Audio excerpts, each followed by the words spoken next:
Hey guys, Mark from MAK Capital. So 4 things we want to go over again today. The July 9th update.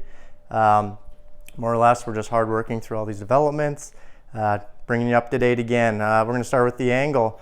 So we've been working hard on the daycare piece of this building. Of course, it's a separate building, so we've met with the third party, which is a Tri-County daycare provider. They're out of Minnesota. They know the area, they know the process. Again, we only want to own the building. We don't want the operations piece of this.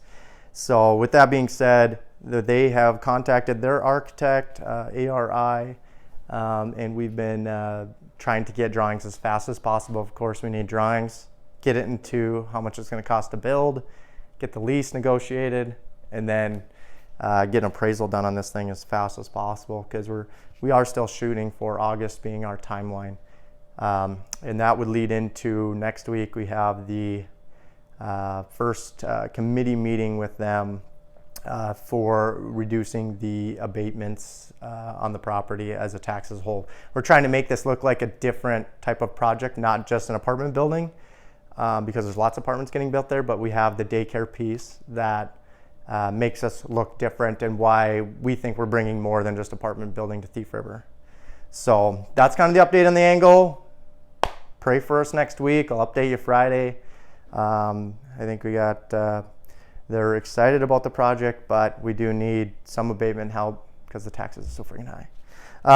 So then we're going to go into Thames Crossing. The 8plexes, we just went through council meeting 2 nights ago. Wednesday they had that. It wasn't council, I guess it was planning meeting. So we're went through Grand Forks. They were telling us that they weren't thinking this was going to approve at all because we're increasing density, basically adding. There's 16 units here. We had 10 lots, so we're not increasing it by a lot. I don't know why they were negative about it. Anyway, they pre-approved. We did this rendering for them, so I just kind of wanted you guys to see there is separation in the building here. We got 4 that face this side, or obviously 8 units together face this side, and the other, it mirrors on the other side. So you don't have a backyard. And then these end units have decks on them. So it's, we did this rendering for the city of Grand Forks, and the good news is it's got pre-approval, so now we can have a neighborhood meeting. Basically, they're going to put a letter 400 feet out from this property, and the neighbors can say whether they like the project or dislike the project. So that's good news. We got the pre-approval. We can hold the neighborhood meeting now, and then final approving being August 6th, I think, planning meeting, and then we should be good to rip on this one. We're really hoping this one's a good cash flowing one, and we're looking to raise, I think, around $600,000 on these. So, and then I want to talk about one other deal that I'm working right now, an existing deal, just because with this development, it's been a challenge just to get anything pressed through quickly enough to get it started this year or get anything finished. And I don't know if any of you guys are looking for tax deductions this year, but we have I know we are, so 74 unit deal. There's 5 separate buildings. They're all value add buildings, so it's kind of nice. We have the construction team, so we're doing estimates on each building right now. It's an off-market deal. I think most of them are, 3 of them in Grand Forks, 1 in East Grand Forks, 1 in Mayville. So we got a nice, it's just a nice portfolio to start out with. I don't know how long we hold them for. Probably look to do the renovations this winter on all the apartments. And just cosmetic stuff, just it needs updating, and probably refi them even into next year, mid next year. So it might be a good quick project that we can turn, and they cash flow day one. So that's a little different than these development projects where you got to hold cash for a little while. So I'm going to keep you up to date on the 74 unit deal. We're going to try and get that locked down next week if it all looks good, and then I'll go for fundraising. So that'll actually be maybe the first buildings that we'll have out for fundraising. And then I guess some people get confused with how some of these deals work. So I wanted to run a $100,000 deal through, and what that looks like if we follow this is an 8% return. It's a preferred return. There's a couple different ways we can do this, but an 8% return usually will come 70-30 split after the 8%. So So how this works is basically if you put in the 100,000, you will get 8% per year. So that would be 8,000 bucks. Then anything beyond that, that means the limited partner, you putting in your 100 grand, will get paid. I will not get paid unless that property performs better than 8%. So I'm wanting to push this beyond 8%, obviously, and then it's more lucrative for me and it's more lucrative for you. So I push this beyond 8%, it goes into 70-30 split. So basically anything beyond the 8% cash on cash, right? And I'll explain that in a minute. Anything beyond the 30% will be, or the 8,000 will be a 70-30 split. So say it provided, let's just go down into let's go down and do $1 million deal. Keep it really round here. $1 million deal. We need to probably come up with 300,000 down to get the deal done. So this is the deal we're looking to raise from our limited partners, you. So if you were to put the 100 grand in, we had a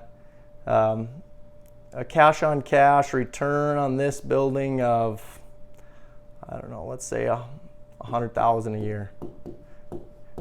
10% cash on cash, right? So I should say that's actually 30%. Let's go with something. Let's go with something that's easier here. Oh, 30,000.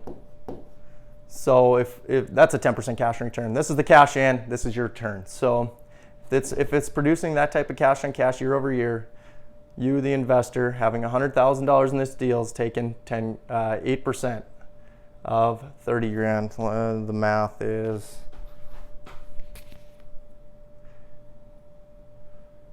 what's 8% of that? 32 for,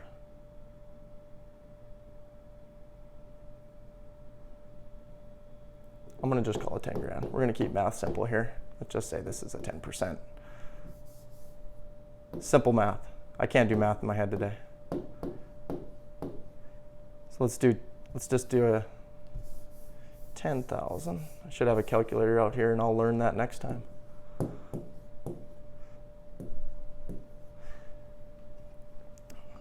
Oh. So if you were getting a 10% return on the 100,000 you put in, you would have 10,000, you would be 1/3 of this deal. On that, of that 30 grand, one of the $100, you would get 10 grand, right? Simple math.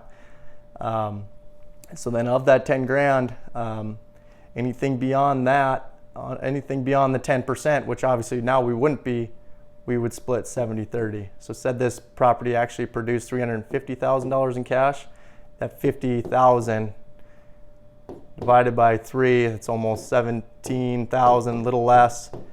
That would go in the 730 split. So 70% is 17,000. I don't know if you have a calculator. There we go. Confusing myself here.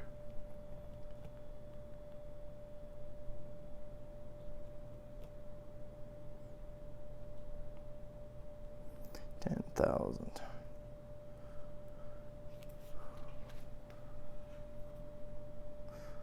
Oh man.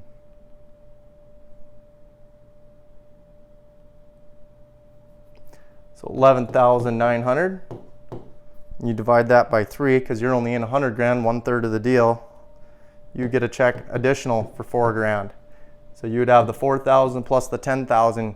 You'd actually get a return on this deal per year at 14,000 or 14%. So kind of confusing. I'm going to clean that up. I'll show you another diagram of that, and maybe I'll send something out that helps show that. But I mean, the only reason we're in the real estate game, guys, we're producing cash flow while we have money in a deal. We got 100,000 in. We're producing cash flows. Also, there's upsides of when we sell, maybe when we refinance. That's an untaxable event. That is like the key. So if we refinance, if this is maybe if this is this 74 unit deal, we're going to get cash flow, we're going to refi, we're going to pull out tax-free money, as well as depreciation.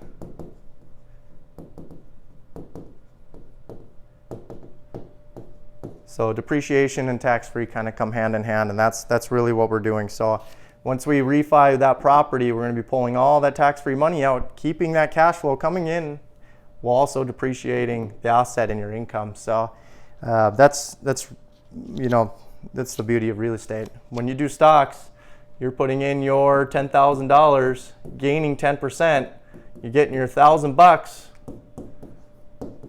It's taxed. There's no other way to avoid it. Unless you sell a stock that's worth $1,000 and you lost $1,000. That's the only way you don't have a taxable event on that kind of income. So you just don't have you just don't create the leverage that you do here. And plus, your $10,000 in the stock market's worth $10,000. In a deal, $10,000, we can leverage that out. It's probably worth $40,000. Picking that up, you're just like you do your house. If you got 20% down, if you got 10 grand, it'd be worth 50,000. So if this is actually probably be more like 50,000. You're leveraging the money, and you're making more money based on leverage. So the bank's taking the risk. We're making cash on cash returns that are larger than the bank rates have been 3.5 to 4%. And I'm sure that'll be going forward. It'll be towards 4%, but we're getting better cash on cash rates. We're getting cash on cash at 8 to 10%.